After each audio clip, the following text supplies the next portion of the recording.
del grupo, ni Vladimir, ni Giovanni Jara, Davis, podía estar más nervioso que mi persona de encarar ese primer juego. ¿Por qué? Porque antes de eso sufrí dos golpes durísimos, porque yo ya estaba listo para la Olimpiada del 80. Estaba listo, ya me habían medido el traje de luces y todo, que íbamos a ir para Moscú. Me lesioné y no fui. Me pasó lo mismo para Los Ángeles. Entonces, nadie se puede imaginar el nerviosismo que sentía yo, porque en mi cabeza pasaba, si cuando vamos desfilando para el partido me doblo un tobillo. Cosas tal vez estúpidas, pero podían pasar. Calentando me lesione. Todo eso pasaba por mi mente. Entonces, el que tenía más incertidumbre, eso sí, nunca la expresé a los compañeros, jamás. Más bien me tocaba ser el que se sintiera más fuerte. Pero ese fue mi sentir, la previa, la noche antes de... ¿Le contó a alguien después? Jamás. Hasta ahora lo comento porque hay ya muchos años y hay cosas que uno tiene que expresar, dejar ir.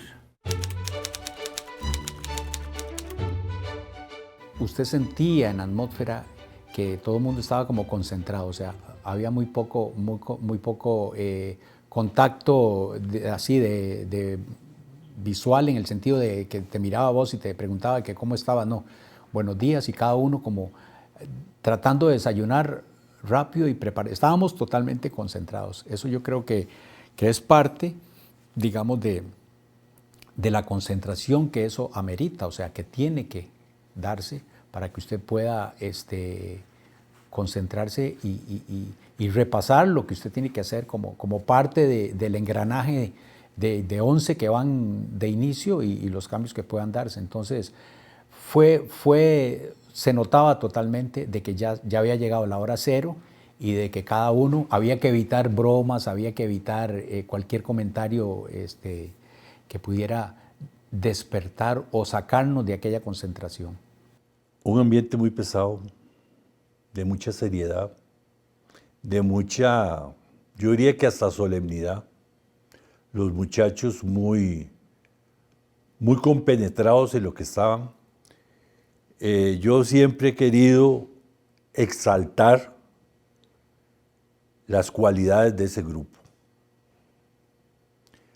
Un grupo realmente muy especial. Muchachos muy serios, muchachos con valores, jóvenes con ganas de surgir, callados en su manera de conducirse. La gran mayoría, yo te puedo decir que el 80% de ese grupo eran muchachos serios, callados, prudentes, respetuosos. Y vos como periodista entendés el otro lado, el lado que estaba yo, nervioso, revisando 3, 4 veces que mi equipo estuviera bien, calculando cuánto iba a tardar en llegar al estadio, y si el partido era a las 8 de la noche, ya estábamos nosotros desde las 10 de la mañana ahí. ¿Por qué? Para evitar cualquier problema. Así se vivió. Para el partido uno tenía mucho nerviosismo, mucho nerviosismo. Y recuerda que la gente lo puede ver, hay aplicaciones que lo permiten. El equipo escocés tenía el concepto que Costa Rica era un rival vulnerable, aunque Escocia no tiene una gran historia de mundiales, pero era historia mundialista que ya reflejaba en previos Escocia y Costa Rica no. Cada uno tiene su forma de expresar o de manejar el estrés, y ahí, en esa instancia, digamos, en la entrada al túnel, cuando nos encontramos, porque uno tiene que salir a la par de cada uno, y eran tipos de que 1,80 m, 1,85 m, 1,90 m. Entonces, y estando ahí, recuerdo como ahora que Mauricio Montero por su característico carácter que tiene y todo, empezó a gritar, y empezó a pegarle. Mauricio usaba unos tacos de tornillo, que tenían unos tornillos que parecían como unas lajas, y empezó a golpear la pared del túnel. Marchena lo seguía, entonces se armó aquella algarabía, en el sentido de que era como un grito de guerra. Desde la salida dice Boraco, yo quiero que cuando salgan ahí, porque van a salir los dos juntos, ¿sabes? Sí, eran el biotipo europeo, fuertes, vikingos, digámoslo más así, fue demasiado, a la comparación a la masa muscular de nosotros, que era más endeble, digámoslo así. Entonces, él nos dijo, necesito que cuando salgan, ustedes vayan como que se van para un baile. Hagan bromas, hagan esto, que ellos distraigan a ellos. El fútbol es distracción, me decía a mí, el fútbol es distracción. Y si yo te saco el entorno donde vas usted, ya yo gané.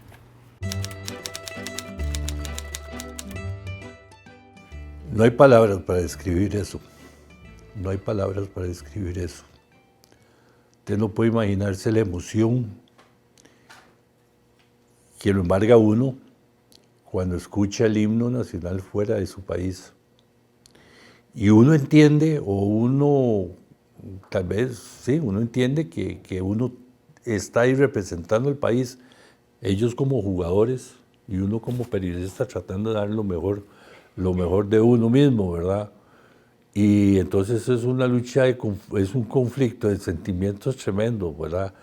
Porque yo me fui con mi hijo menor muy pequeño, de 3 años.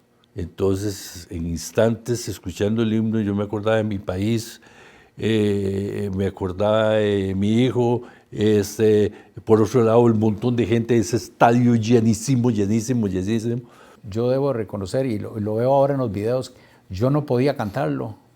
Yo simplemente cerraba los ojos y me quedaba con la mano en el pecho y escuchaba el himno nacional. Entonces, porque es algo que verdaderamente se siente el escuchar, y sobre todo en una instancia como esa, ¿verdad? En un escenario como ese, que uno va a representar a un país que está pendiente de lo que uno puede hacer, porque es una gran responsabilidad también. Don Javier Rojas fue el que me dijo en el hotel, que en paz descanse, llegó y me llamó, José Carlos, vení acá, y ya me preguntó. Entonces, él fue el que me dijo. Hasta ese momento no sabía, pero es bonito porque, vea, 35 años después todavía la gente lo recuerda a uno, y lo recuerda porque queda en la historia. En un 11 de junio, a los 11 segundos, fue que intercepté yo ese balón. Fue porque ellos movieron el balón, hicieron como 2, 3 pases y trataron de hacer un pase cruzado al lado izquierdo nuestro, y yo intercepté el balón. Entonces ahí quedé ya en la historia.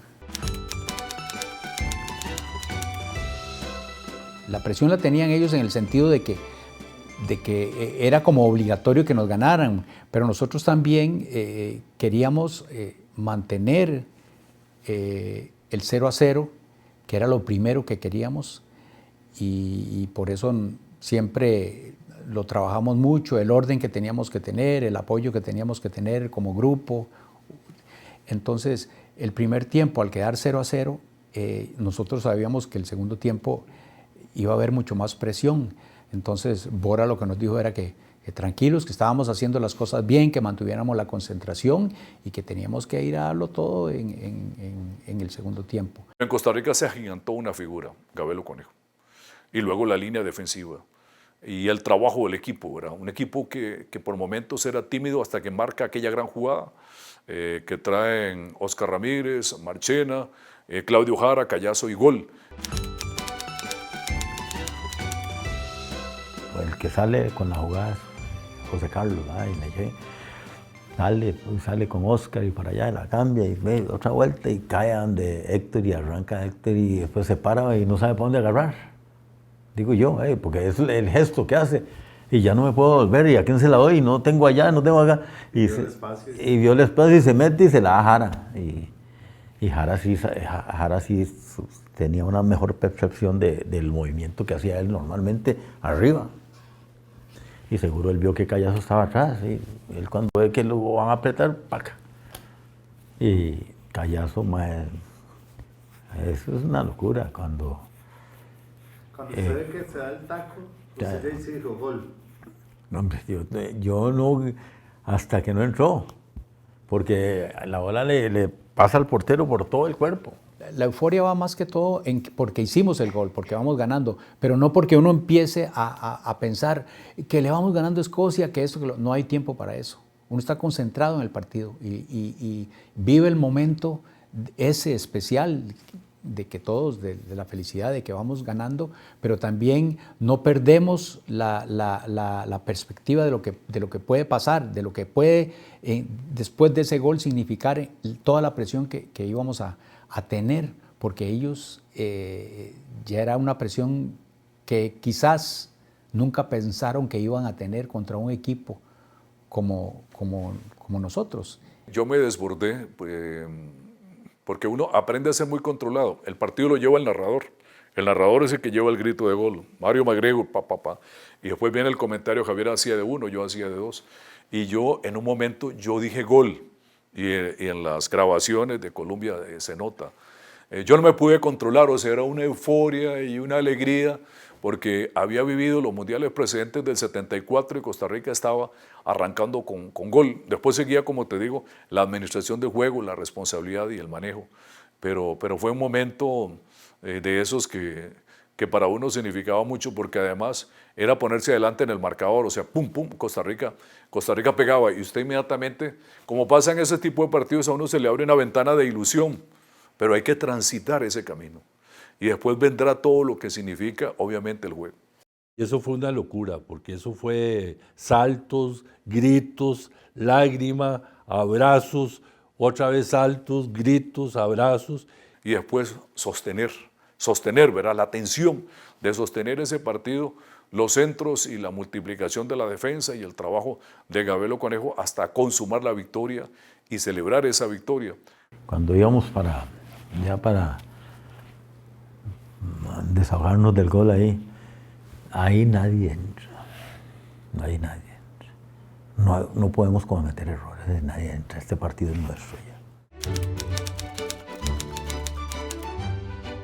Nosotros siempre tuvimos mucha confianza en lo que estábamos haciendo y logramos capitalizar ese día esa victoria que fue, quizás no la esperábamos, pero que sí teníamos toda la convicción cuando empezó el partido de que podíamos luchar y que podíamos lograr un buen resultado, sin pensar en que lo íbamos a ganar. Habíamos demostrado que teníamos el talento y la capacidad para poder enfrentarnos a equipos de esa categoría. Entonces, eso nos quitó una gran presión porque ya habíamos debutado, lo habíamos hecho bien y habíamos tenido un resultado que ninguno se esperaba. El único que se ponía a brincar y a alborotar el panal era Oscar Ramírez, ¿verdad? Que se ponía, vamos a ser campeón, y ese escándalo por allá.